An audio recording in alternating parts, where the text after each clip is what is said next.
கிருஷ்ணா, காதல் என்றால் என்ன? ராதே, உடலை மட்டும் நாடுவது காதல் அல்ல, ஆன்மாவை உணர்வதே உண்மையான காதல். கிருஷ்ணா, காமம் என்றால் என்ன?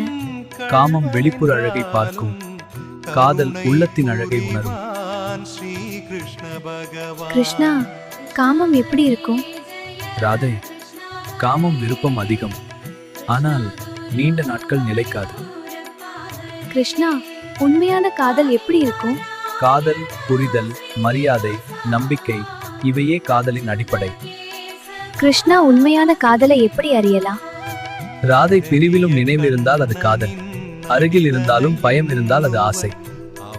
கிருஷ்ணா, நீ என் அருகில இல்லாத போது என் மனசு ஏன் இவ்ளோ வலிக்குது? ராதே, தூரம் உடலுக்கு தான், உண்மையான காதலுக்கு பிரிவு கிடையாது. கிருஷ்ணா, காதல் என்றால் எப்போதும் சேர்ந்து இருப்பதுதானே? இல்ல ராதே, ஒருவரை சொந்தமாக வைத்துக் கொள்ளணும் என்றால் அது ஆசை, அவரை சுதந்திரமாக நேசிப்பதுதான் உண்மையான காதல். கிருஷ்ணா, அப்படின்னா நான் உன்னை இழந்து விடுவேனா? ராதே, என்னை யாரும் இழக்க முடியாது, நீ சுவாசிக்கும் ஒவ்வொரு நொடியிலும் நான் இருக்கிறேன்.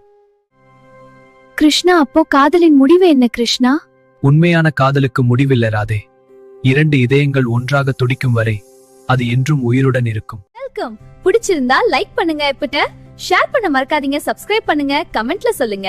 Bye bye.